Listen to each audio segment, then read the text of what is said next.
albergaba alguna duda sobre sus intenciones a la hora de presentar los presupuestos generales del Estado para el próximo año, su intervención le aseguro que me la ha disipado total y absolutamente. Están ustedes en campaña. Cierran esta legislatura como la iniciaron, tramitando unos presupuestos generales del Estado pensados no como ustedes afirman, en servir a España y a los españoles, en servir al interés general, sino en servir a su estrategia electoral. Ya saben lo que le sucedió con los primeros presupuestos, que los retrasaron esperando las elecciones andaluzas. Espero que con estos ocurra exactamente lo mismo. Ahora están anticipando un trámite parlamentario, aprovechando esa mayoría absoluta de que todavía disponen, en lugar de anticipar, como ya le he dicho en alguna ocasión, las elecciones, porque sus políticas, a pesar de lo que usted continúa afirmando, han fracasado, y no se lo he dicho yo, se lo han dicho los ciudadanos en las últimas elecciones. Pero confían más en cambiar su comunicación y utilizar el trámite presupuestario para esa comunicación y propaganda política que no precisamente para cambiar las políticas, porque están haciendo exactamente las mismas. Unas políticas que han dado como resultado más paro, devaluación salarial y expulsión del talento al extranjero, especialmente entre nuestros jóvenes. Unas políticas que crean empleo precario y mal remunerado. Hoy hemos hablado bastante de Grecia. Pues mire, junto con Grecia, somos el país de la Unión Europea que más trabajadores tiene a tiempo parcial por falta de otra opción. No han hecho nada para impulsar un nuevo patrón de crecimiento. Y es aquí donde radica el debate político. Ustedes mantienen prácticamente el mismo, más devaluado. Pero no tienen más remedio que reconocer en la documentación anexa al acuerdo que hoy debatimos que la productividad del empleo es negativa para el próximo año. De hecho, las previsiones del escenario macroeconómico del Gobierno suponen una recuperación cíclica debida principalmente a factores externos, unas condiciones financieras y monetarias favorables gracias a la caída del precio del petróleo, a la actuación proactiva del Banco Central Europeo y a la depreciación del euro. Así, las previsiones sobre el saldo primario se basan principalmente en esos factores cíclicos: recuperación de ingresos públicos y caída del gasto en prestaciones por desempleo y en intereses de la deuda. El déficit estructural primario apenas varía en 2016 con respecto al presente año, lo que resta credibilidad a la senda de reducción de la deuda pública, que se sitúa cerca del 100% del Producto Interior Bruto. El Gobierno ha fijado el límite de gasto no financiero para 2016 en 123.394 millones de euros, lo que supone una caída de 4,4% con respecto al presente año, manteniendo el gasto disponible de los ministerios. La evolución prevista del gasto público se cifra en una reducción acumulada de 5 puntos del PIB al final del 2018, según el programa de estabilidad. Esta previsión supone seguir reduciendo el gasto en educación y en sanidad, digan lo que digan, que se concreta en crecimientos muy por debajo del PIB nominal y en mantener el nivel de ingresos públicos en torno al 38% del Producto Interior Bruto. Brillan por su ausencia algún tipo de medidas adicionales para acercarnos a la media de la eurozona, lo que confirma que lo fían todo a la recuperación cíclica de la economía, tal como les he dicho, con los riesgos que ello tiene para la estabilidad y la sostenibilidad del modelo de bienestar. De hecho, con sus políticas lo están minando.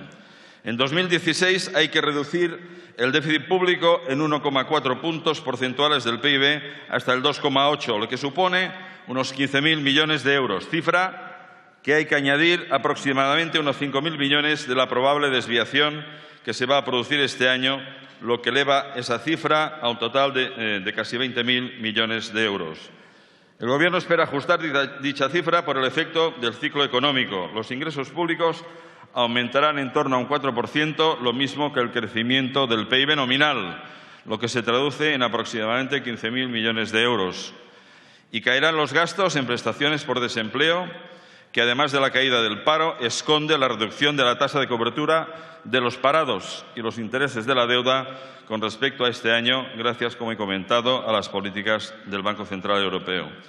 En todo caso, la crisis griega ha demostrado la gran dependencia externa y la gran vulnerabilidad que todavía tiene la economía española, que se ha manifestado en la subida de la prima de riesgo durante este episodio.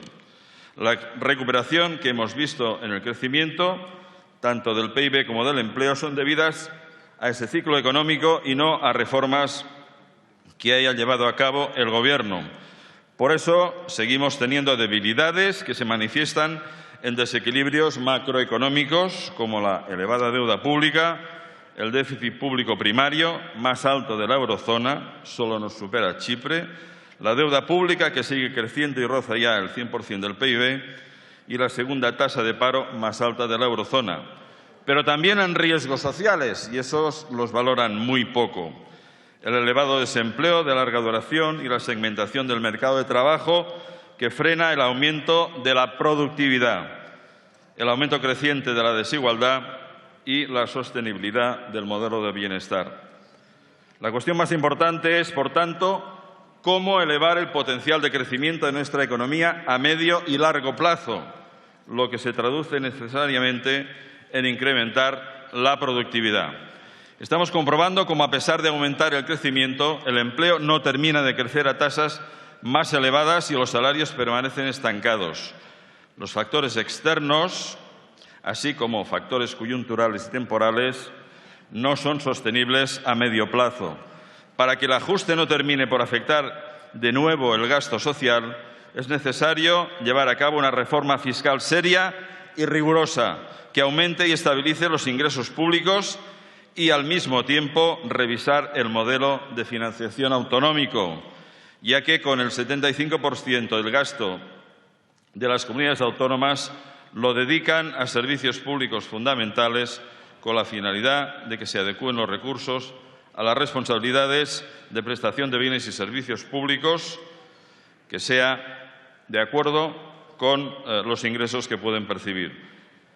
No castigarlas más con un reparto del esfuerzo fiscal, a pesar de lo que usted ha comentado, que les discrimina de manera seria. Ya se lo han planteado diversos consejeros autonómicos en el último Consejo de Política Fiscal y Financiera.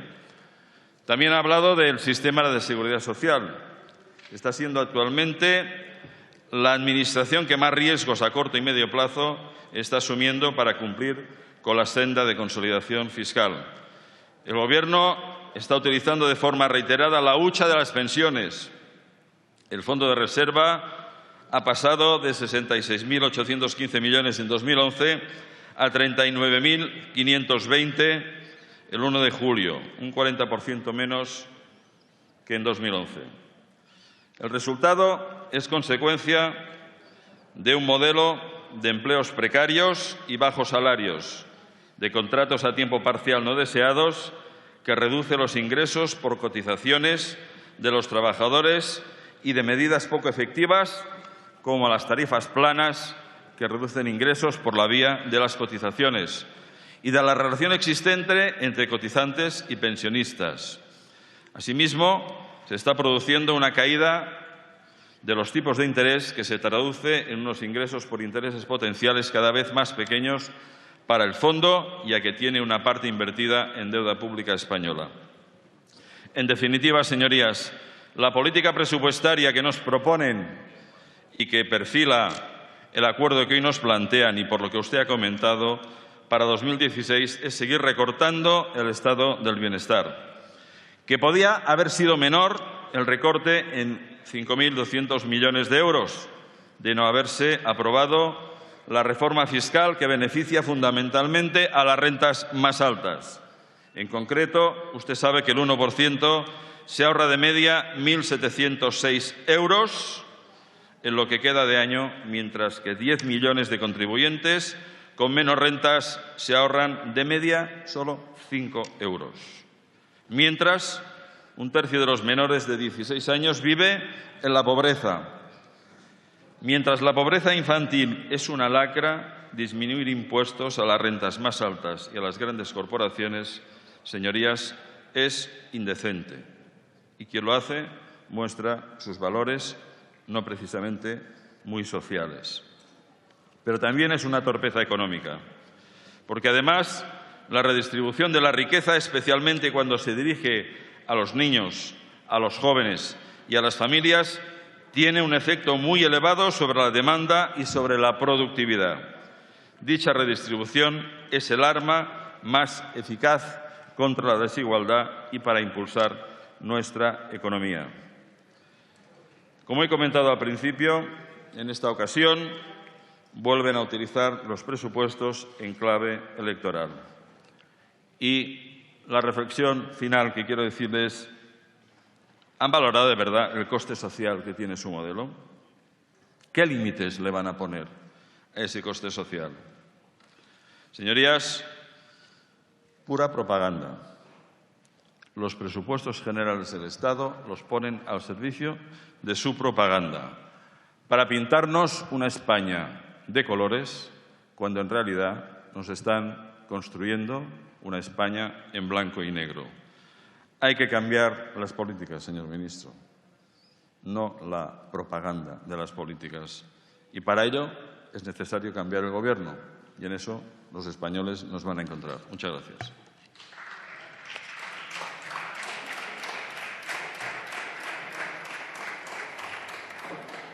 Gracias, señor Rangel. Grupo Parlamentario